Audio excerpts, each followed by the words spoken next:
Now, is one of the goals to generate aromas? So, for example, you would be able to generate the smell of an orange without needing an actual orange. That's the goal.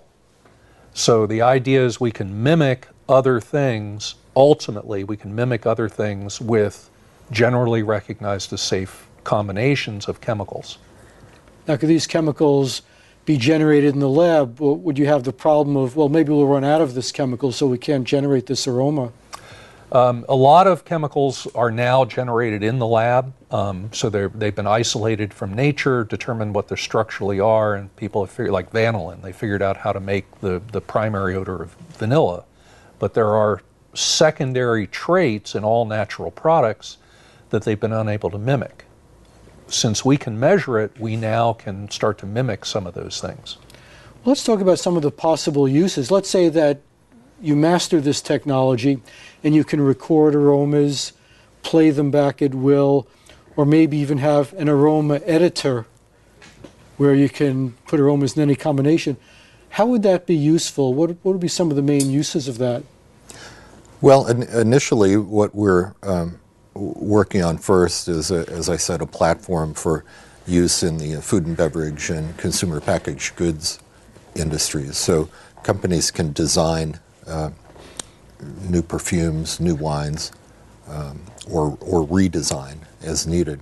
There are a number of other areas we think this can be useful. You know, it's never been done before. You've never been able to take a snapshot of an aroma. You can get the list of ingredients, but you can't record what the aroma actually is. So we think it's a kind of fundamental technology, like inventing a camera or a phonograph. Yeah, when the phonograph was invented, it was a voice recording device. That was the intended use. Was like an answering machine, but they didn't have a telephone.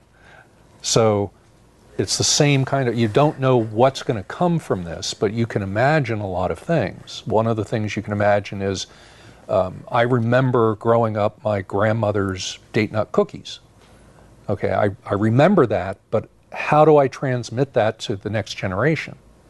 If I could have recorded that along with her picture, I could then reproduce it for my children.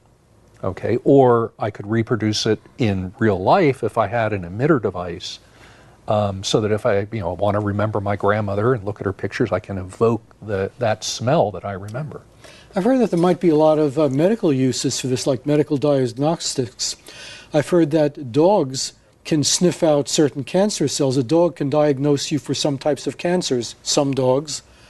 Is that a possibility that you'll be able to use equipment to diagnose a person's illness non-invasively just by sensing what's in their breath, for example? Yeah, there's a lot of examples there. You talk about dogs. It's been clinically proven in clinical studies that, yes, they can detect cancer and they can detect other things like diabetes. In principle, we can use our device for those same types of things. There's a researcher in New Zealand that I know about who's diagnosing tuberculosis and pneumococcal pneumonia based on the off gases, the volatile off gases that are coming off people's breath. And it's a wonderful technology to go into the third world with, where you can't use conventional approaches that we use here because you don't have the refrigeration, you have large equipment to lug around in the bush. So this is potentially a wonderful breakthrough technology in those areas. How sensitive can you make the sensors? To sniff out a disease in a person, you would need a nose a lot more sensitive than a human nose, for example. Could you make a sensor that would be better than a dog? Well, actually, a lot of old-time GPs, general practitioners, do use the sniff test, and they can detect ketosis and some diseases with experience, but dogs are very sensitive. So we would use our basic platform, but instead of using the human olfactory complex, we'd probably go with the dog or mouse, something more sensitive. I think dogs have something like 1,000 different receptors, unique receptors, instead of the 350, 360 that humans do. Yeah, the real advantage of our technology over what people have done conventionally, which are mass specs and liquid chromatographs and the typical analytical instrumentation, is sensitivity. We gain about 4 to 6 orders of magnitude in sensitivity over any man-made sensor for chemicals. And it's because your natural olfactory complex has an amplification step, actually has 2 amplification steps. Because we use those biochemicals in our chip, we get the same level of amplification in the chip. So we can sense things up to six orders of magnitude more sensitive than any other technique. I imagine that there are also military uses, sniffing out explosives, for example. Yeah, there are, and in fact, this technology has had a great deal of U.S. government funding that's gone into it, primarily from Department of Defense, from DARPA, and from some other government agencies. And so the initial impetus was exactly that, using the technology to detect sarin, nerve agent, mustard gas, TNT, and other explosives and contraband items. Maybe it could be used offensively also, say for crowd control, where you have an overpowering odor which doesn't kill you, but it makes you want to leave the area right away. There was a proposal I wrote a while ago that I felt like I had to take a shower afterwards, but think of it in terms of if I'm an Iraqi, I'm used to certain odors that I grew up with.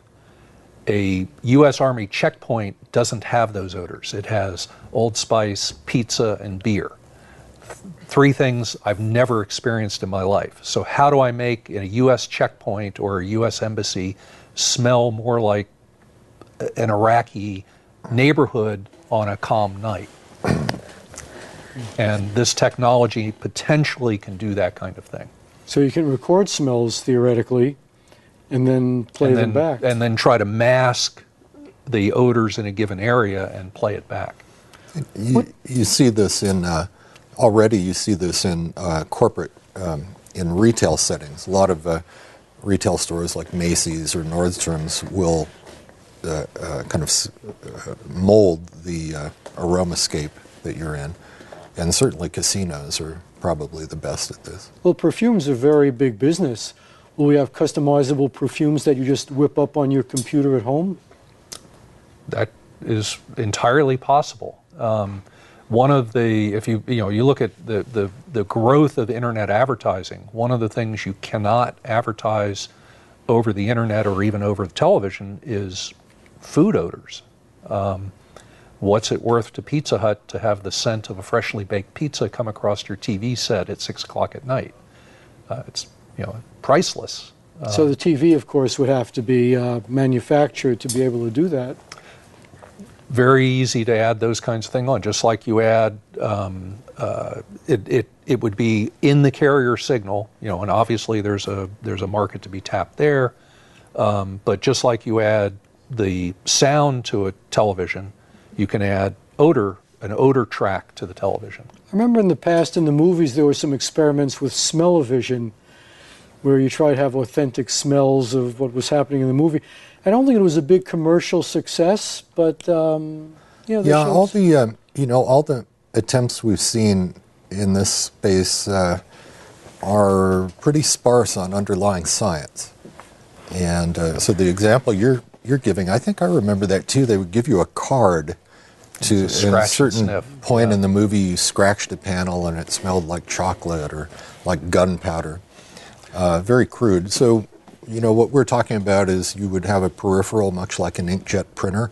Instead of rows of ink cartridges, you'd have the necessary basic odor reagents, primaries. As Luke said, we have a bet on the team. We think it's between 13 and 15 that make up pretty much all the odors. And so that kind of technology exists. The inkjet technology exists to create the odor in your home. Well, what are some of the hardest problems you have to solve to advance this technology? What are some of the difficulties you face getting this to market?